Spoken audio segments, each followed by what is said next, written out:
2 Korintus pasal 6.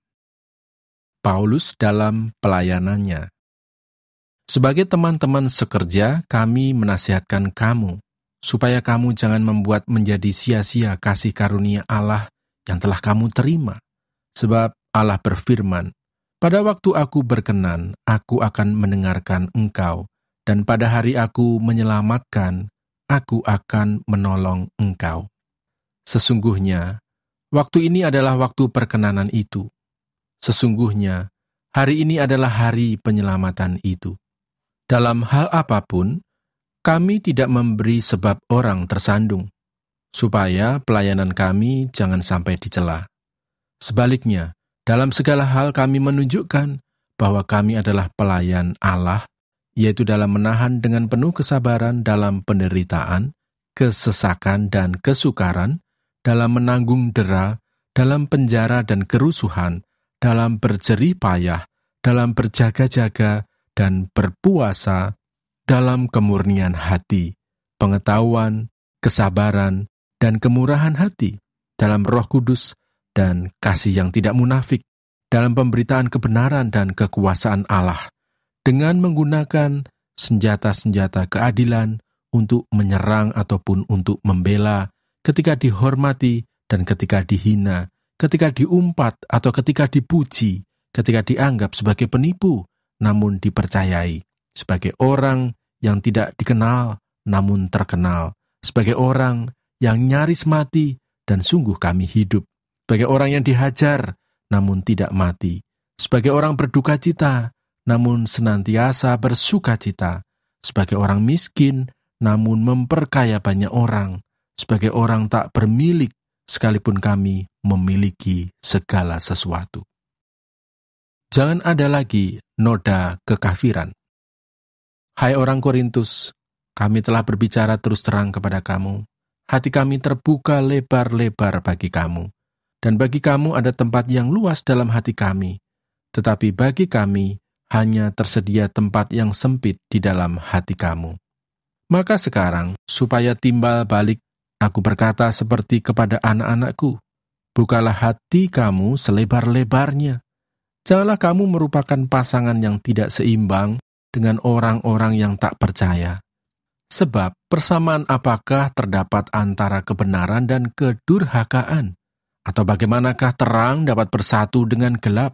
Persamaan apakah yang terdapat antara Kristus dan Belial? Apakah bagian bersama orang-orang percaya dengan orang-orang tak percaya? Apakah hubungan bait Allah dengan berhala? Karena kita adalah bait dari Allah yang hidup menurut firman Allah ini.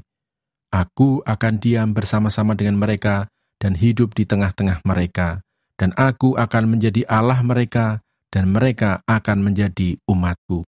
Sebab itu, keluarlah kamu dari antara mereka, dan pisahkanlah dirimu dari mereka, firman Tuhan, dan janganlah menjamah apa yang najis, maka aku akan menerima kamu.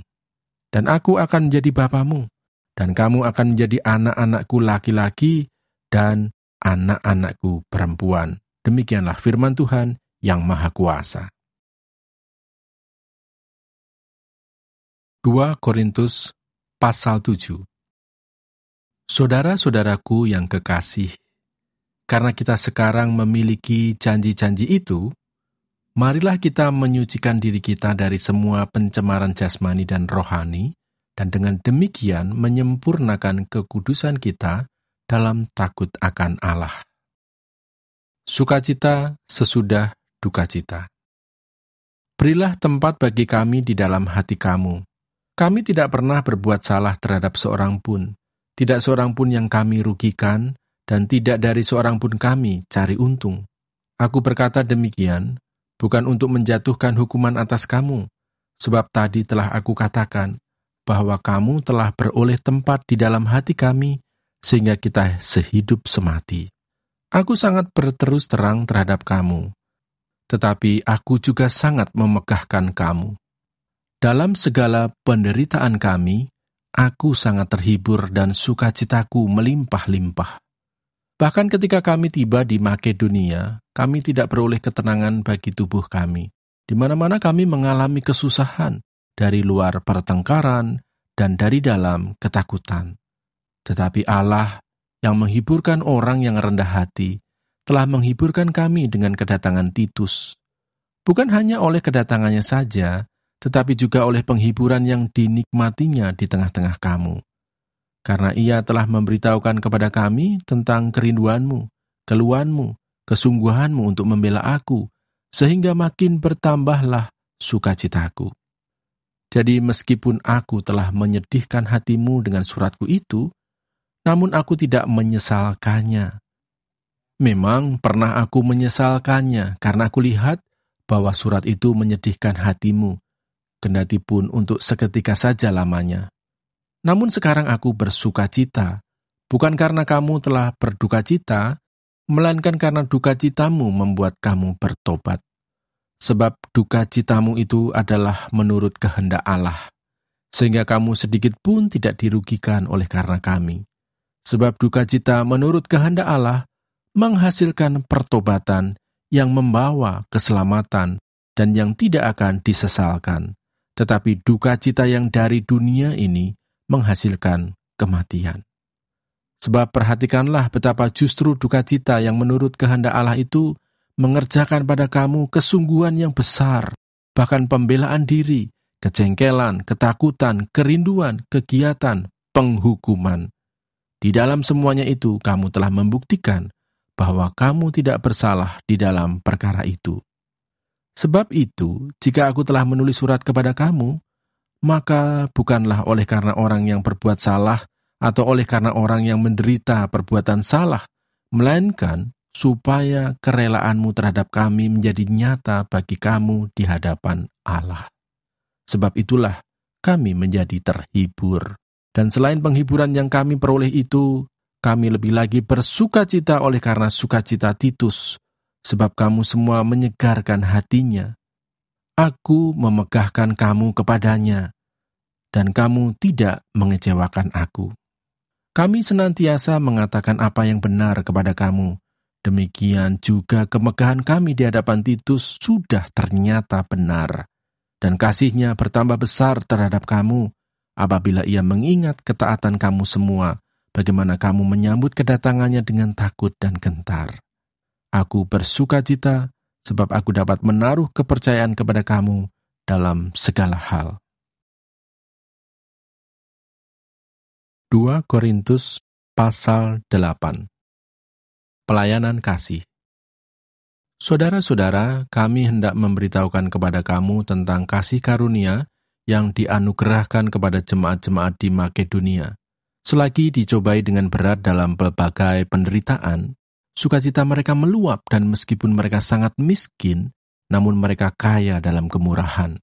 Aku bersaksi bahwa mereka telah memberikan menurut kemampuan mereka, bahkan melampaui kemampuan mereka. Dengan kerelaan sendiri mereka meminta dan mendesak kepada kami, supaya mereka juga beroleh kasih karunia untuk mengambil bagian dalam pelayanan kepada orang-orang kudus. Mereka memberikan lebih banyak daripada yang kami harapkan. Mereka memberikan diri mereka, pertama-tama kepada Allah, kemudian oleh karena kehendak Allah juga kepada kami. Sebab itu kami mendesak kepada Titus, supaya ia mengunjungi kamu dan menyelesaikan pelayanan kasih itu sebagaimana ia telah memulainya. Maka sekarang sama seperti kamu kaya dalam segala sesuatu, dalam iman, dalam perkataan, dalam pengetahuan, dalam kesungguhan untuk membantu, dan dalam kasihmu terhadap kami, demikianlah juga hendaknya kamu kaya dalam pelayanan kasih ini. Aku mengatakan hal itu bukan sebagai perintah, melainkan dengan menunjukkan usaha orang-orang lain untuk membantu, aku mau menguji keikhlasan kasih kamu. Karena kamu telah mengenal kasih karunia Tuhan kita Yesus Kristus, bahwa ia yang oleh karena kamu menjadi miskin, sekalipun ia kaya, supaya kamu menjadi kaya oleh karena kemiskinannya. Inilah pendapatku tentang hal itu, yang mungkin berfaedah bagimu. Memang sudah sejak tahun yang lalu kamu mulai melaksanakannya dan mengambil keputusan untuk menyelesaikannya juga. Maka sekarang, selesaikan jugalah pelaksanaannya itu. Hendaklah pelaksanaannya sepadan dengan kerelaanmu, dan lakukanlah itu dengan apa yang ada padamu. Sebab jika kamu rela untuk memberi, maka pemberianmu akan diterima. Kalau pemberianmu itu berdasarkan apa yang ada padamu, bukan berdasarkan apa yang tidak ada padamu. Sebab kamu dibebani bukanlah supaya orang-orang lain mendapat keringanan, tetapi supaya ada keseimbangan. Maka hendaklah sekarang ini kelebihan kamu mencukupkan kekurangan mereka, agar kelebihan mereka kemudian mencukupkan kekurangan kamu, supaya ada keseimbangan. Seperti ada tertulis, orang yang mengumpulkan banyak tidak kelebihan, dan orang yang mengumpulkan sedikit tidak kekurangan. Titus diutus. Syukur kepada Allah yang oleh karena kamu mengaruniakan kesungguhan yang demikian juga dalam hati Titus untuk membantu kamu.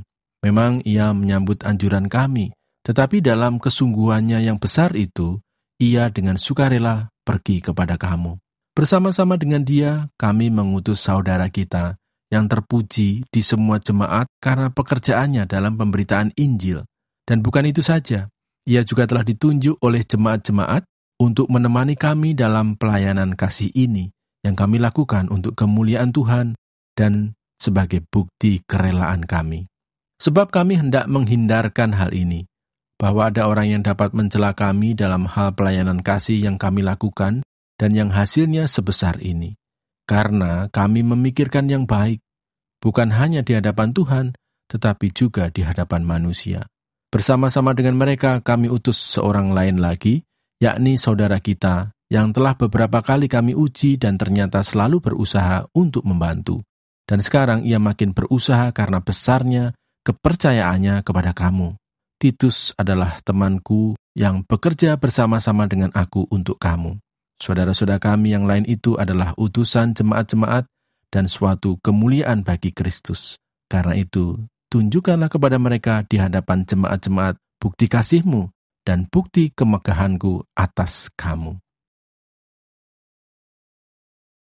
2 Korintus pasal 9. Pengumpulan uang untuk Yerusalem.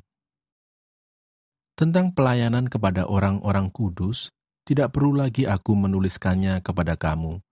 Aku telah tahu kerelaan hatimu tentang mana aku megahkan kamu kepada orang-orang Makedonia. Kataku, Akaya sudah siap sedia sejak tahun yang lampau, dan kegiatanmu telah menjadi perangsang bagi banyak orang.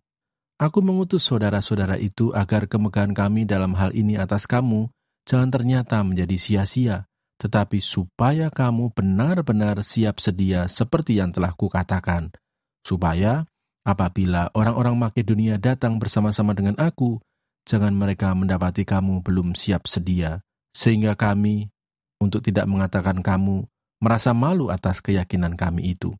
Sebab itu aku merasa perlu mendorong saudara-saudara itu untuk berangkat mendahului aku, supaya mereka lebih dahulu mengurus pemberian yang telah kamu janjikan sebelumnya, agar nanti tersedia sebagai bukti kemurahan hati kamu, dan bukan sebagai pemberian yang dipaksakan. Memberi dengan sukacita, membawa berkat. Camkanlah ini, orang yang menabur sedikit akan menuai sedikit juga, dan orang yang menabur banyak akan menuai banyak juga. Hendaklah masing-masing memberikan menurut kerelaan hatinya, jangan dengan sedih hati atau karena paksaan, sebab Allah mengasihi orang yang memberi dengan sukacita, dan Allah sanggup melimpahkan segala kasih karunia kepada kamu, supaya kamu senantiasa berkecukupan di dalam segala sesuatu, dan malah berkelebihan di dalam pelbagai kebajikan. Seperti ada tertulis, ia membagi-bagikan, ia memberikan kepada orang miskin, kebenarannya tetap untuk selama-lamanya. Ia yang menyediakan benih bagi penabur dan roti untuk dimakan, ia juga yang akan menyediakan benih bagi kamu, dan melipat gandakannya, dan menumbuhkan buah-buah kebenaranmu. Kamu akan diperkaya dalam segala macam kemurahan hati, yang membangkitkan syukur kepada Allah oleh karena kami. Sebab pelayanan kasih yang berisi pemberian ini bukan hanya mencukupkan keperluan-keperluan orang-orang kudus, tetapi juga melimpahkan ucapan syukur kepada Allah. Dan oleh sebab kamu telah tahan uji dalam pelayanan itu, mereka memuliakan Allah karena ketaatan kamu dalam pengakuan akan Injil Kristus, dan karena kemurahan hatimu dalam membagikan segala sesuatu dengan mereka dan dengan semua orang. Sedangkan di dalam doa mereka, mereka juga merindukan kamu oleh karena kasih karunia Allah yang melimpah di atas kamu. Syukur kepada Allah karena karunia-Nya yang tak terkatakan itu.